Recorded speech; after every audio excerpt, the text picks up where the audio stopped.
A piece of a SpaceX Falcon 9 rocket left floating in space since last year was expected to crash into the moon at high speed early Wednesday morning. The object is in the second stage of Falcon 9 rocket that launched Firefly Aerospace Lunar lander towards the moon in January 2025.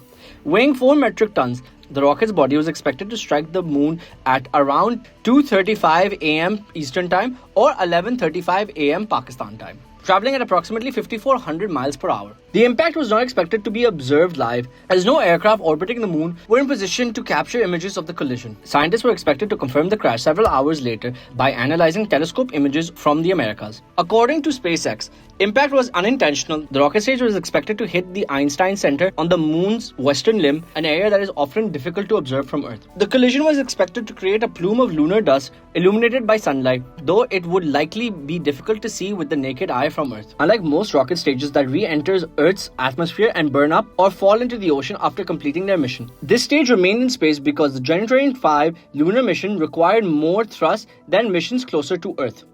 Earlier this year, astronomers determined that the uncontrolled rocket stage, after dumping its remaining fuel, was on trajectory towards the moon. SpaceX Director of NASA Science and Dragon Programs, Juliana Scheinman, said a combination of solar activity and gravitational forces had pushed the rocket stage onto a path towards the moon. Bill Gray, creator of widely used astronomy software, said the impact may offer minor scientific value, but he also highlighted what he described as carelessness in the disposal of leftover space hardware. The article notes that space junk impacts on the moon are rare. A Chinese rocket stage crashed into the moon in 2022 after a lunar test mission, while NASA intentionally crashed a rocket stage into the moon in 2009 to study the material ejected by the impact. NASA and SpaceX are now discussing ways to prevent similar lunar impacts in the future, particularly as NASA plans to establish a lunar base and begin routine astronaut missions to the moon later this decade under the Artemis program.